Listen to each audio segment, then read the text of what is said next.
Hey, this is Trevor of the High Desert Tactical, and this is my VR or video response to the 308's Capital 1,308 subscriber giveaway contest. I'm looking at my computer because I want to make sure I cover this correctly. So obviously his rules are must be a subscriber to his channel. He was actually one of the very first channels I subscribed to. Must be a firearm owner, which I own firearms, and live in the U.S. or Canada. I live in the U.S. And I must be able to send a video response, which I'm doing right now, which will be titled 1308 Sub Giveaway is what the title has to be. And to talk about my first gun, and whether you bought it or it was a gift, and show it in the video. So I actually don't have the first gun that I bought, and that's the gun I'm going to talk about. I've been around guns all my life. My stepdad and my dad, or dad and stepdad, however you want to say it, are both avid hunters and outdoorsmen, and so, you know, I've been around 22s and 308s, 38 specials, 9mm, all kinds of guns. I mean, I've shot 22s, and the first large caliber rifle I ever shot was a 308, which actually that's my favorite gun. My dad has a Browning 308. I have to double check because I haven't looked at it for a while. So the first gun I ever owned was a Winchester 1894 or a Winchester 3030, and I called it a lever action saddle rifle. That's what we called it. I just turned 18. It was actually my 18th birthday.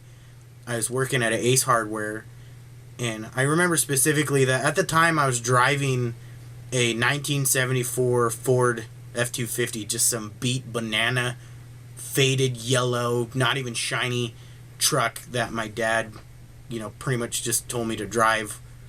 And everybody was telling me, save your money, buy a car, save your money, buy a car. And I really didn't want a car. I was working at this hardware store, Ace Hardware, and we had a sporting goods department, and I actually worked in that department a lot with fishing and sold guns and things like that. And there was that Winchester sitting on the shelf, and this thing was just the most epic looking gun ever, being a lever action. I don't know what it is about a lever action, but I just had to have it, and I can't even explain why. I just had to. I mean, this gun just called out to me. Every day I'd look at it. If I wasn't working or somebody was wanting to look at guns, I was always made sure to point out that lever action just to see if they would let me pull it off the shelf and, you know, break the breech and like talk about it and show it to them, and, you know, just so I could play with the dang thing, you know. And I sold a few and everything, but there was always one there, and I just had to buy it, so I bought it. And unfortunately, I don't have this gun anymore. I think I was about 21. I was living on my own at the time, and I had to basically pawn it for not even a quarter of what the gun was worth, just so I could pay probably a car payment or my rent or something. And so I absolutely regret getting rid of that gun. It was my favorite gun in the whole wide world. That's kind of the whole story. So I mean, a Winchester Model 94, man, that was a badass gun. I'm gonna get one day. I'm gonna get another one, but since I don't have it, it's really funny is I have a few guns that I really enjoy, and I have a 1971 Colt SP1 AR-15. It's pre-ban, and it's just an amazing gun, so I can associate with your first gun. I actually acquired that one in a trade. And then my first AR that I ever bought, which is actually very recent, was my M&P 15 Sport. And that gun I really enjoy. The only reason why I have it is because I didn't want to shoot my SP1 anymore, because it's kind of a collector, and, you know, I want to take good care of it. But my favorite rifle, and I'll tell you why, and it's really funny, is I always refer to this gun, but it's my Ruger 1022. And this is just, I mean, this is my favorite gun. And the reason why I like this gun the most is I've been able to do custom things to it. I have a power custom trigger, or hammer and sear in it, that I was able to put in myself, polish the bolt. I got a Varksquin, I can't even say their name, but I got the charging handle with like a extra carrier spring, so it actually adds a little bit more distance and travel. it's not the best scope in the world, but my Simmons 14 by 32, or I'm sorry, 432 to 22 mag scope. This scope's just a great scope for this gun, you know. And I got other plans I want to do. I'm working on trying to get another stock for it, because I want to actually modify the stock and float the barrel. But I'm all about trying to keep things original, like the Sear and Hammer. I have the original Sear and Hammer. If I ever wanted to put this thing back to stock, I don't like doing permanent modifications to my rifles or anything I own. I like to be able to put it back to stock, and just it's easier for resale and things like that. Not that I want to resell this. I do car audio as a job, so I always, you do something permanent to a car, it's a bitch to sell it if it's something that nobody likes. So my next gun that's on my wish list is, and I haven't done a ton of research on it, and I may be completely incorrect about what I'm gonna say, but I want to get an AR-10. I basically want an AR platform in a .308 caliber. That's what I want. I don't know why. I want it to make sure that it's got a, I don't want it to be a carbine. I want it to be a 20-inch barrel.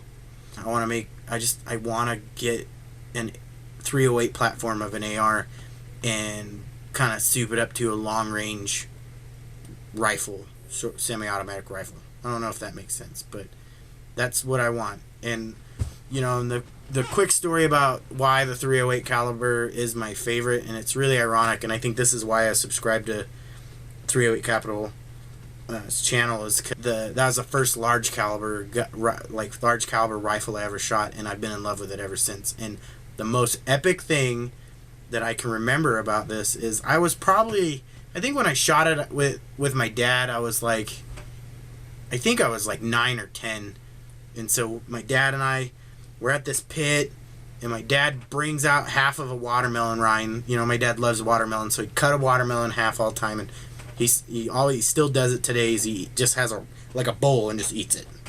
And I don't know about you guys, but I put salt on my watermelon. I don't know if that's a weird West Coast thing or everybody does it.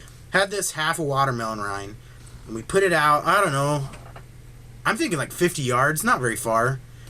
And he lays down this blanket, and there's like this half a chunk of log that was just all shot up, you know, to where we're at, and puts down this blanket, lays me down, and I lay down with this .308. I'm 10 years old. It's a bolt action, open sights, and it's got a peep sight, a permanent peep sight that's adjustable, but it's up all the time, and then it has a flip up rear iron sight. So he flips up the rear iron sight, and, you know, I've been shooting. I shouldn't shoot a .22, and so I knew how to take that front bead and lay that puppy right down in that cradle. And so my dad gets me set up. We're laying down, and my dad's right next to me, and I'm holding that rifle, and I'm looking, and I get it lined up. My dad says, "Are you ready?" And I'm like, "Yep." And he's like, "Go ahead." And I pull that trigger. Man, that gun, it kicked. But I'm laying down, and it just kind of shook me.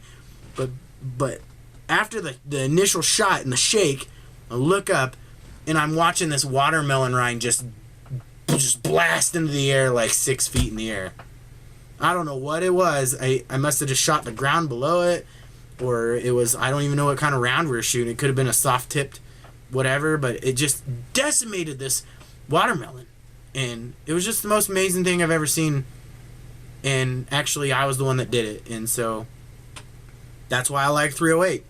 Plus, it's a really well-rounded caliber, and you can do a lot with it. You can hunt pretty much any big game as long as you're a good shot, and it's won a couple wars, or at least helped some wars get won. So, but that's my story, and a little long-winded, and I apologize. It's because I talk too much. So, good luck to all the other participants, and congratulations on your 1,308 subscriber contest. And I dig your channel, and you always got some good stuff going on there. So, thank you. And this is Trevor with High Desert Tactical, and I'll catch you on the flip side. People like you